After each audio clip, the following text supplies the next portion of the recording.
Our next speaker is Dave Wieneke.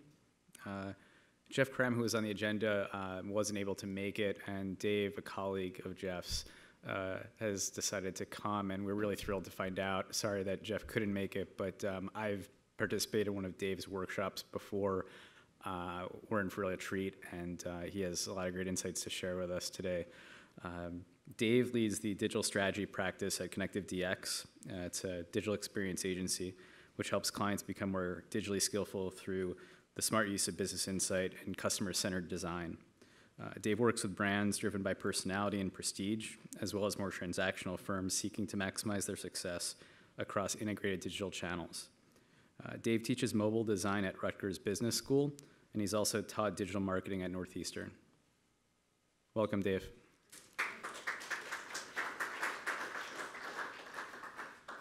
So David asked if I had notes that I wanted to use, and I just kind of feel after what Kevin said, we could just stay here for a half hour and talk about that. I'll just change the pictures every now and then. Besides all the nice things that Dave just said, I also worked for the Christian Science Monitor for about 2 years, and I'm glad to see former colleagues here, a client, a colleague in the room. So it's nice to be back in Mrs. Eddy's house, and this is a special place. So I want to pick up on this theme of doing digital in real life, because when we're at conferences, all the charts go up and to the right, but in our real lives, our charts don't uniformly go up and to the right. Last time I was here with Easy Systems, someone asked, why is digital transformation taking so long? And the reality is it's very hard. And we talked for, I think, about an hour about that complexity. So let's talk about real-world digital today. And I have strategically put a little Twitter my little Twitter name down here. Please mock my company and boss, telling them how excited you are by my use of rhyming slides, my subtleties, my subtle nudity, whatever you think might provoke them to go, God, what is he doing? I love the idea of less is more, but less is never easier.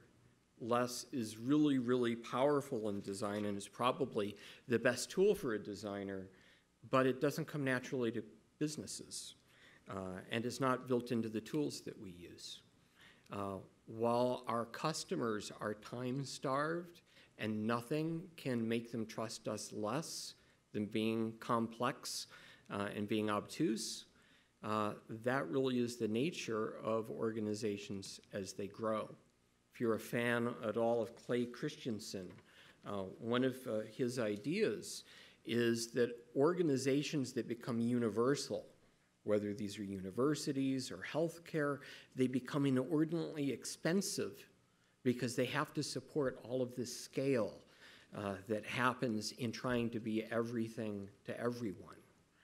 And to humanize business, and maybe as we think about design, that taking away may be more powerful personalization than adding in. So I want to think about the way we customize and the way we design is really about simplifying and taking off everything that isn't vital rather than adding that one more thing, creating what I used to call the moron syndrome, which is you just keep adding more and more on until you feel like a moron. That's the nature of our tools. When you think about the way tools grow, it's one more feature. It's one more point of integration. But power in today's mobile, multi-channel relationship lies at the customer. And this is, I think Kevin maybe made a reference to Forrester and Gartner. This is a Forrester chart that talks about the age of the customer, that we started out really in kind of a capability economy, and then a distribution economy. And ultimately, we get this radical efficiency that having digital distribution provides, and this really helps customers more than the companies that try to serve them. Think of how easy it was for each of us individually to go out and buy a digital watch, a tablet, a phone, but how very hard it is for an enterprise strategy to come together that brings all of those together. There's kind of an asymmetry that benefits customers and that makes it difficult to be simple at the time where simplicity is most important. And our tools don't make it any easier. This is a VentureBeat review for a company that will remain nameless, but they're a big cloud technology company that has 8 different product families and 12 separate named products, many of them duplicating services of one another. And the kind of searing review that VentureBeat had was, yeah, these are all really nice point solutions, and it's great that they're tied together by a brand, but the brand is only a brand and nothing's really tied together at all.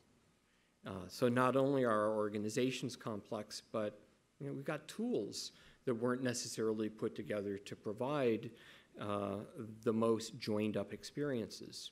So our challenge, and the reason we get to do what we do, is there are a lot of things that need fixing in this digital ecosystem, and it doesn't start with the technology. I think, as Kevin already has told us, it really starts at a people and planning layer, and the technology